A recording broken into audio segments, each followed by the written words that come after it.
Токио шаарында бүгүн Паралимпиада оюндарынын ачылыш аземи болуп өттү. Оюндар 24 августтан 5 сентябрга чейин өтөт. Бул оюндарга Кыргызстандан 2 спортчу катышат. Арыстанбек Базаркулов ядро ыргыттуу жана Хайтсон Хусан кызы пара дзюдо боюнча катышат. Парадда Кыргызстандын туусун Арыстанбек Базаркулов көтөрүп чыкты. Орусиялык ырчы Филипп Киркоров Аскар Акаевге таандык болгон пентхаусту сатып алганы айтылды.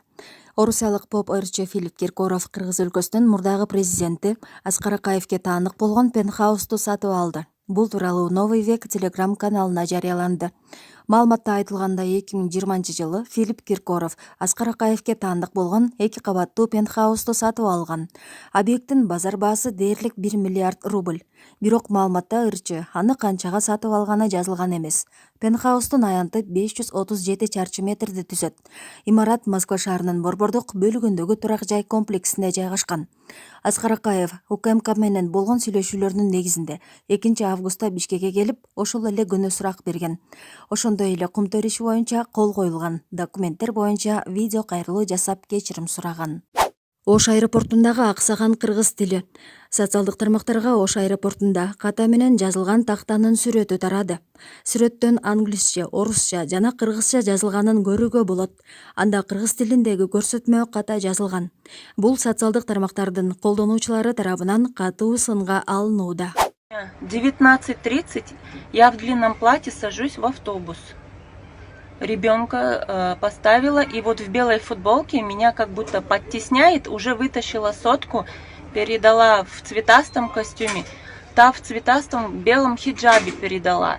Все, та ушла. Это передумала кататься типа и уходит. Вот они уходят. Я обнаружила пропажу. Хватаю дочку, выхожу и иду за ними, пытаюсь их догнать. В сторону Санта-кафе. Бишкек шаарынын тургуну аял киши Панфилов паркынан уюлдук телефонун уурдатканын айтып милицияга кайрылды. 1 май райондук ички иштер бөлүмүнүн басма сөз кызматы билдирген маалымат боюнча окуя 22 августта болгон. Жабырлануучунун айтымында баштыгынан 40 000 сомдук iPhone 7 үлгүсүндөгү телефонун уурдаткан. Ага ууда ууру кол салып жаткан учурда тартылган видео тарады. Бул факт уурлук болуп катталган. Учурда шектүү изделип жатат.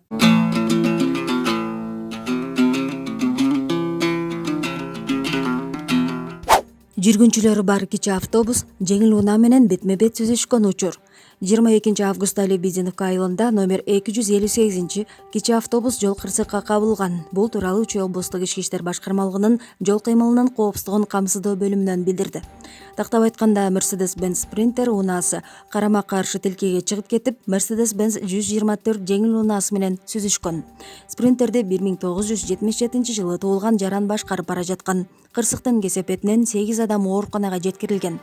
Бүгүнкү күндө топтолгон материалдар Аламүдүн райондук ички иштер бөлүмүнүн тергөө бөлүмүнө өткөрүлүп берилди. Унаалар айып короого токтотулуп, тийиштүү экспертизалар дайындалды. Ошондой эле Спринтердин айдоочусу кечээ 23 августта жумуштан бошотулганы белгилүү болду. Аны менен келишим түзгөн Байзак АСК жоопкерчилиги чектелген коому айдоочуларга тийиштүү көзөмөл жүргүзбөгөнү үчүн 10 000 сом айып пулга жыгылды. Камактагы Темир Сариевдин тарапташтары шаардык соттун жанына чогулду. Бүгүн 24 августта Бишкек шаардык сотунун жанына мурунку премьер-министр Темир Сариевдин тарапташтары чогулду. Болжол менен 200 чакты адам саясатчынын баш коргоо чарасына байланышкан чечимди күтүп турушат. Тарапташтары аны бошотууну талап кылууда. Темир Сариев кармалганын 3 августта УКМКнын басма сөз кызматы билдирген. Ал Кумтөр кеніндеги коррупцияга шектелүүдө.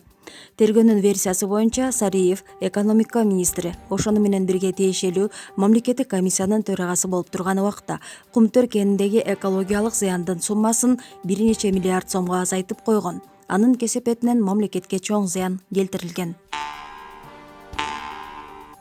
Жапаров жалган маалымат жарыялаган интернет сайттарды жабат. Мыйзамга кол коюлду.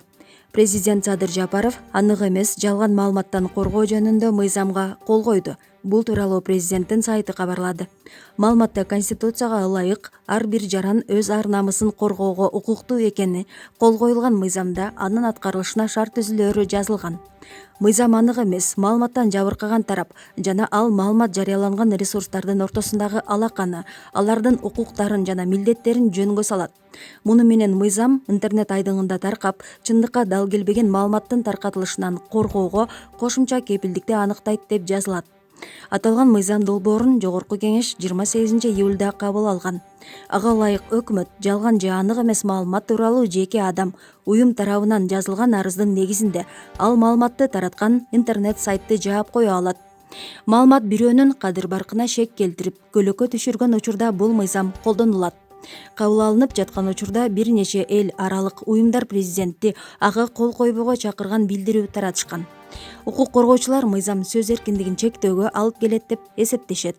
Алгач мыйзам долбоору парламенттин 30-июнундагы жыйынында өтпөй калган эле. Бирок аны 28-июлда кээ бир депутаттар кайра добушка салуу керектигин айтып чыгышкан. Чүй облусунун Москва районунун Жарандык абалдын актыларын каттоо бөлүмүнүн башчысы пара алып жаткан жеринен кармалды. Бул тууралуу УКМКдан кабарлашты. Ага ылайык Чүй облусунун калкты каттоо органдарынын кызмат адамдары тарабынан калктан системалуу түрдө акча талап кылуу менен көрсөтүлгөн кылмыш схемасы аныкталды. Кечээ 23-августта сотко чейинки өндүрүштүн материалдарынын алкагында ыкчам тергөө тобу пара алып жаткан жеринен Москва районунун Жарандык абалдын актыларын каттоо, паспорттоштуруу жана калкты каттоо бөлүмүнүн башчысы кызмат адамын кармашкан. Тергөөнүн жүрүшүндө белгилүү болгондой, кармалган адам узак убакыт бою паспорттарды, туулгандыгы тууралуу күбөлүктөрдү жана башка мамлекеттик бланктарды берүү боюнча расмий мамлекеттик кызматтарды көрсөтүүдө калктан акча чогултуу үчүн туруктуу коррупциялык схеманы түзүп алган. Жалпысынан ушул сыяктуу 50ден ашык фактылар аныкталды дешти УКМКдан. Учурда кармалган адам убактылуу кармоочу жайга киргизилди. Ыкчам тергөө иш-чаралары жүрүп жатканы кошумчаланды. Кыргызстанда аймактык тескөөчүлөр үчүн жаңы форма иштелип чыкты. Бул тууралуу өлкө башчынын маалымат кызматынан билдиришти. Бүгүн президент Садыр Жапаров Ички иштер министрлигинин борбордук аппаратынын ремонттолгон имаратын барып көргөн. Ал жактан ага аймактык милиционерлер жай кыш жана жаз күз мезгилдеринде кие турган формалардын үлгүлөрүн көрсөтүштү. Кызматкерлер ошондой эле планшет жана боди камералар менен камсыздалат деп айтылат билдирүүдө. Жапаров милиционерлерди заманбап жабдуулар менен тезинен камсыздоо керектигин баса белгиледи. Анын айтымында бул нерсе милициянын ыкчам иштешине шарт түзмөкчү. Баткен Коголаңында 10 гүлүнөн бир гүлү ачыла элек маркум кызыбыз Мадинага арнап белгилүү ырчы Нияз Абдыразаков өзүнүн обондуу ырын жаратты. Кечирчи Мадина аттуу ырдын жаралышы тууралуу өзүнүн пикирин төмөндөгүчө билдирди. Ырдын жазылып калуусуна Баткен окуясы каргашалуу күн түрткү берди. Кара түтүн каптап, ок жаңырган күн мен эмес, кыргызмын деп тамыры соккон атуулдардын баарын кейтти. Албетте, Баткен окуясына катуу таасирленип жүргөнүмдө алгач обону чыкты. Мадинага арналган сөз Жакут Сыдыковго таандык. Өкүнүчтүүсү Баткен окуясында каза болгон кечирчи Мадина аттуу ырды аткарган мага өтө оор болду. Мындай көз алдыңда орду толгоз жоготуу эч бир инсандын башына салбасын. Эч бир үйдө жарыктык менен коломтонун оту өчпөсүн. Канчалаган жарандарыбыздын кайтыш болуп кеткени бул жоготууну сөз менен айтып жеткире албайбыз. Убакыттан пайдаланып, ошол каргашалуу күндө каза болгондордун жакындарына көңүл айтам. Баса жакын арада маркум Мадина карындашыбызга арналган ыр YouTube каналга жүктөлөт дейт ырчы Нияз Абдыразаков. Эске сала кетсек, ырчы Нияз Абдыразаков Кыргызстандагы салмактуу ырчылардын алдыңкы катарын толуктайт. Казакстандагы белгилүү ырчы Кайрат Нуртас сыяктуу ырчылар менен кызматташып келет. Айрым ырчылар сыяктуу хайп үчүн калжаңдабаган ырчылардын алдыңкы катарын толуктайт. Индияда өлгөн бука үчүн 13 күн аза күтүштү. Индиянын Уттар-Прадеш штатындагы Курзи айылынын тургундары өлгөн бука үчүн 13 күн аза күтүшкөнүн чет элдик басылмалар кабарлашты. The Times of India басылмасы билдиргендей, бука 20 жылдан бери айылда жашайт. Тургундар аны үй бүлөнүн мүчөсү катары эсептешкен. Бука өлгөндөн кийин диний жөрөлгө жасап, дасторкон жайып 13 күн аза күтүшкөн. Индияда мындай азем үй бүлөнүн улуу мүчөсү каза болгондо жасалат. Сөөк коюу учурунда адамдар ыйлашты. Бул жаныбарды баары жакшы көрүшчү дейт жергиликтүү диниятчы Нарыш Пандит. Бука эч кимге таандык эмес, бирок бүт айланы карап баккан. Бука музоо кезинде кыштактын жанындагы ыйык жерден табылгандыктан жергиликтүү тургундар аны Кудайдын белеги деп түшүнүшкөн. Айрымдар аны ак бука катары сүрөттөлгөн Нандинин Кудайы деп эсептешкен.